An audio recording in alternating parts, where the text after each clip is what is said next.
Welcome to Something to Talk About, another edition of conversation with some know-it-alls in town. Actually, there's a lot going on in the Department of Education, and this guy is really a know-it-all because he's been a high school teacher for a very long time. I'm going to catch up with my friend Jim Healy, right out of Simon Sanchez High School. That's ahead on Something to Talk About.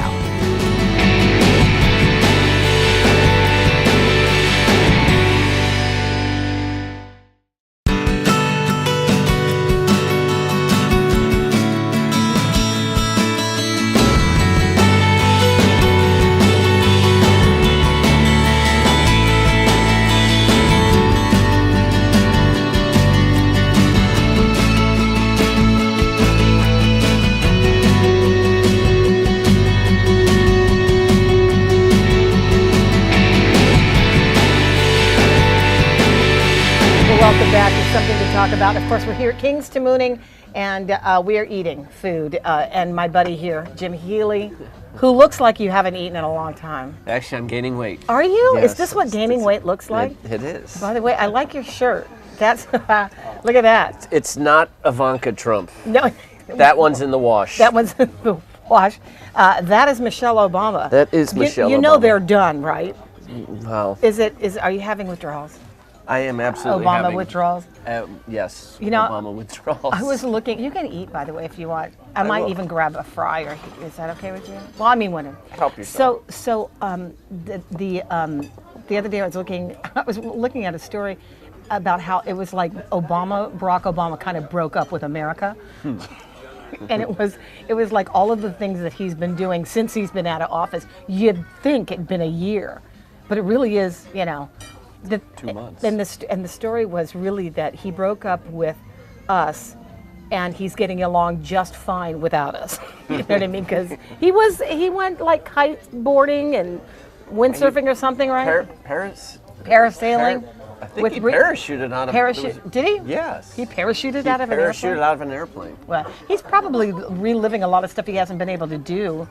I mean, what would you do? I would go on a private island with Richard Branson And jump off a and plane. jump off a plane. Oh yeah, but we're in a different kind of climate, aren't we? With the Trump administration, and you have the lucky job of trying to explain America and its history to students at Simon Sanchez. What's during the time that we were in the election, when there was a campaign and stories were just churning, how did you explain that without being politically favoring one side or the other, or does that matter? I don't think in this case it mattered Yeah. with Trump. My kids, and I think I failed in what you're asking. The kids are asking me all kinds of questions. Is he going to be president? Is he going to, kick out all the immigrants? Is he going to build a wall? And I kept saying, no, he's not going to win the presidency. Even if he does, he's not going to build a wall. He's not going to kick out all the immigrants. Relax. Obviously, I've been wrong, very, very wrong. And I'm depressed, but I've also been hopeful too. Yeah. He is our president. Yeah. You have to respect the office. You don't necessarily have to like the person, but we still have to respect the office of the president. And I'm hoping that somehow some good will come out of this. But as an insanely liberal Democrat, it's going to be a long 4 years. Yeah. But is the good thing that's coming out of it that kids are more politically aware and they're paying attention very closely? Absolutely. I've never had more questions about politics, and I've been teaching Guam for 19 years. Never had kids the interest in a presidential election like this election. Never had the questions. Kids coming in every day asking questions. Mm-hmm. And that's great. That's the greatest thing possible. Yeah. But I don't have the answers. Yeah, well, no one really has the answers. Yeah. Everybody's sort of watching and assessing at the moment. Do you think that we've been hard on Trump? Has the media been hard on Trump? I don't think so. Yeah. But everybody's been wrong. Media, and so not putting a whole lot of faith in the polls. There's polls out right now, and I've seen them in the paper. Trump has the lowest approval rating of any president since, I don't know, before FDR, at a 40% approval rating. Well, you know what? Obviously, the polls don't count, and they don't mean anything anymore because I don't know who they're polling, but Yeah. Yeah. So, but the kids here are worried, no doubt, because so many of them, my students, are from FSM. So many of my students are on welfare, social service programs, and we know that he's planning on making cuts there. We've seen that he wants to deport people that aren't U.S. citizens, that are on the public charge. Yeah.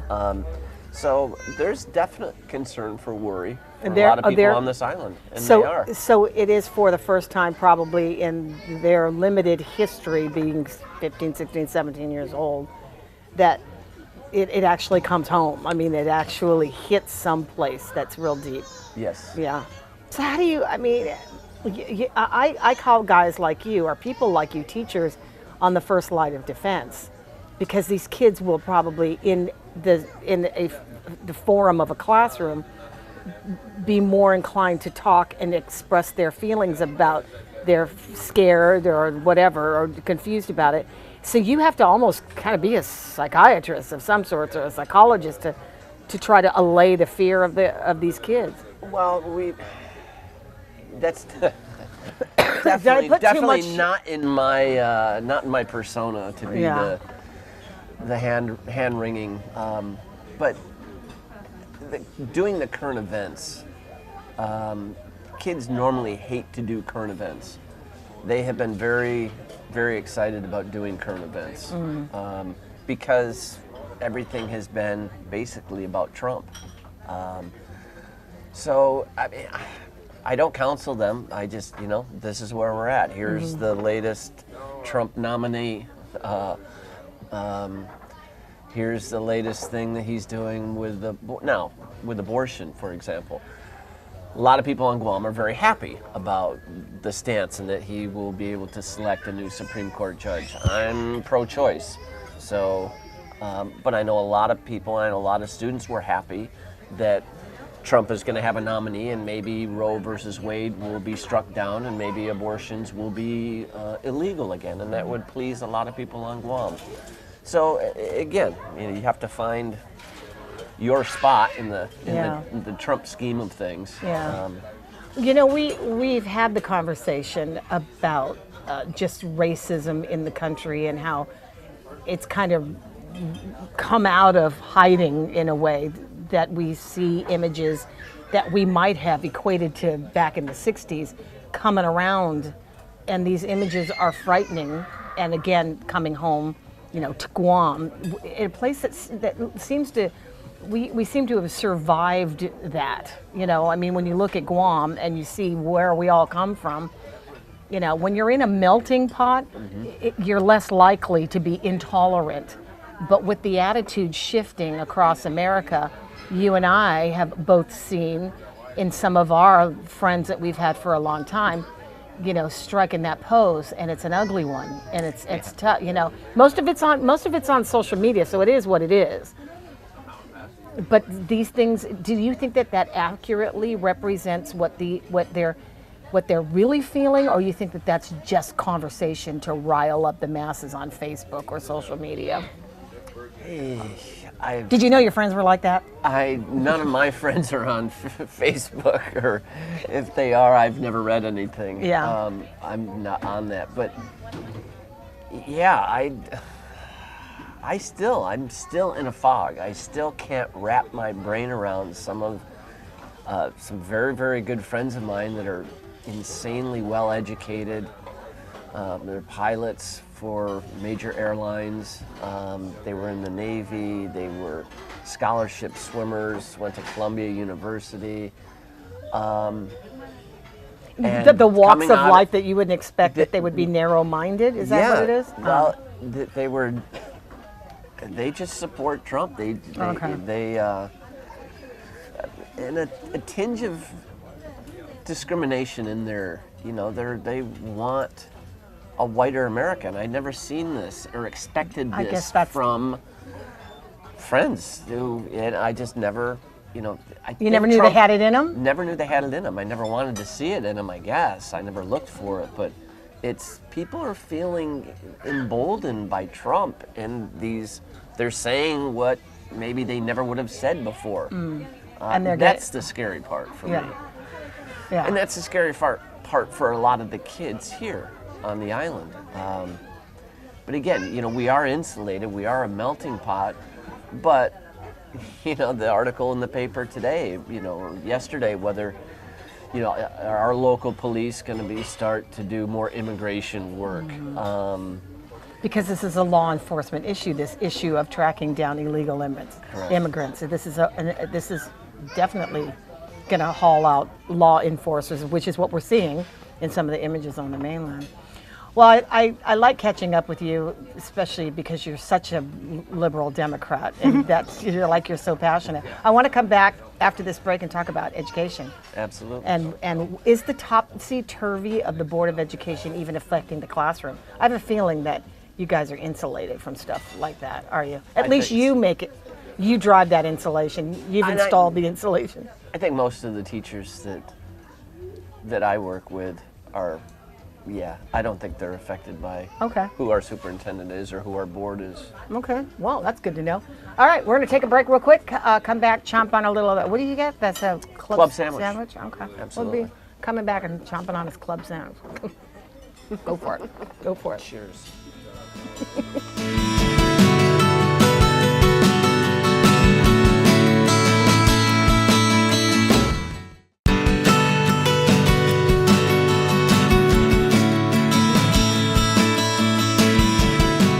Grateful for the time I get to spend with Jim Healy.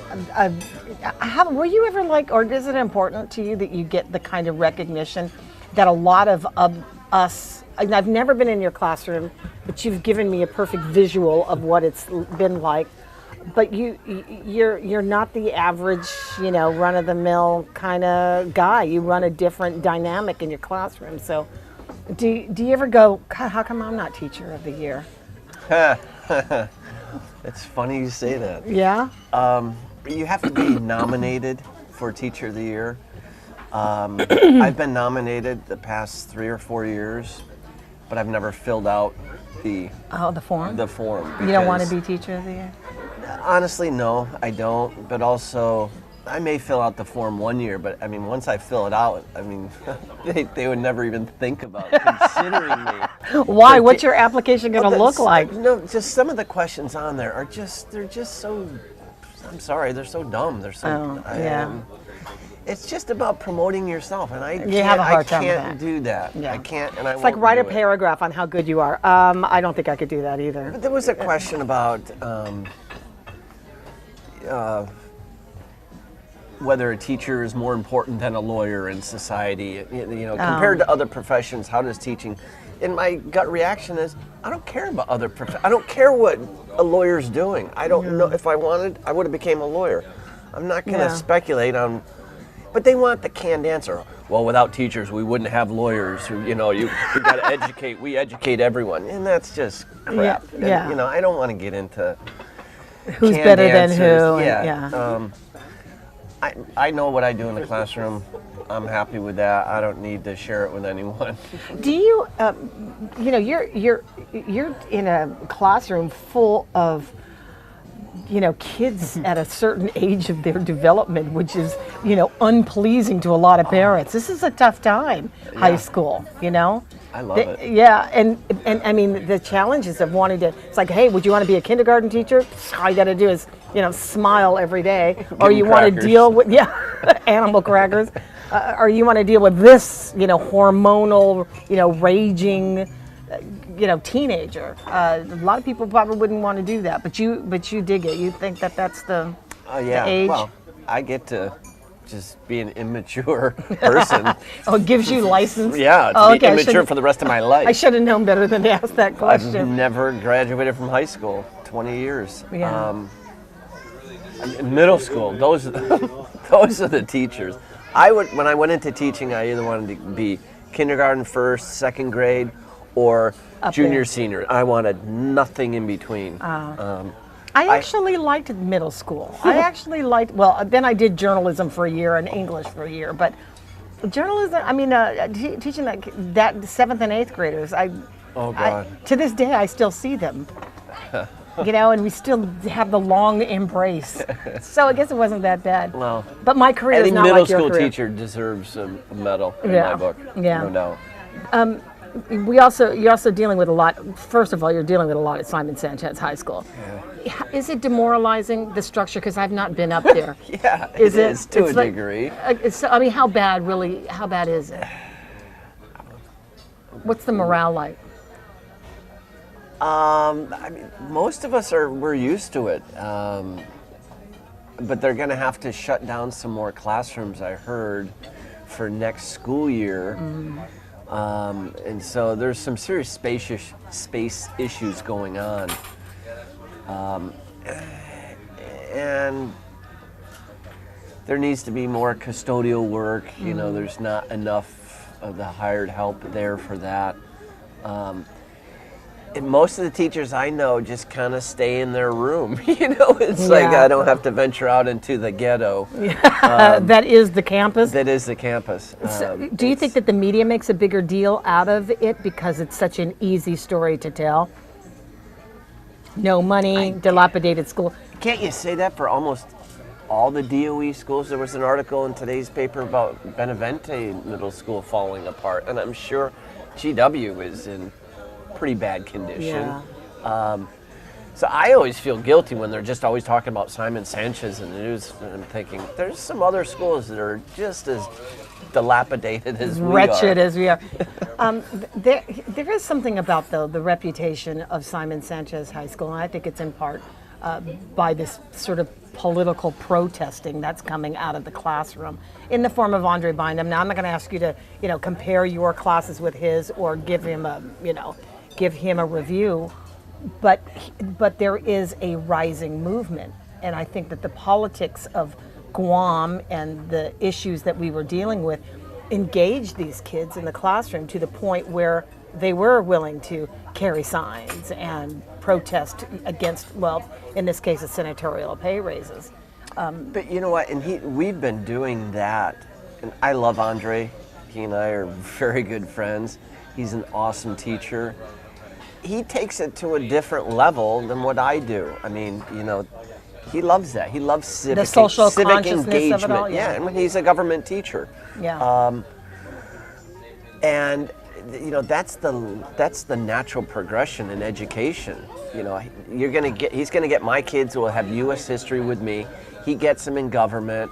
Okay, you've learned some history. This is how government works, and now let's combine it all together. This in a democracy, you know your history. You can know your rights. You know your rights. Go out there and make your voice heard. Do you think sign that- a petition? Yeah. And 10 years ago, there's that road that connects Woostic to Simon Sanchez, the back road. Yeah. It used to be just a dirt, gravelly road, I don't know, 15, 20 years ago. And then Principal Lucy Nicholas and Mr. Bainham, myself, others, we got to protesting and getting the mayors to eventually, and they created that road and paved that road. And we've done protests to help clean that road that, is a trash dump. So Andre's been doing this a long time, and it's teaching. I think a lot of people, because he has his personal side, he'll write his articles in the paper about his own beliefs, but then he takes his kids and he engages them in a democracy. And I think a lot of people think that he's using these kids to parlay his political, and it's not. And if you go and look at the history of what he's done, what we've done, and to me, that's the great thing about Sanchez. You have these individual teachers that I don't care what the school looks like. I don't care. We don't need money. I don't need this. We can still teach, and that's what we do.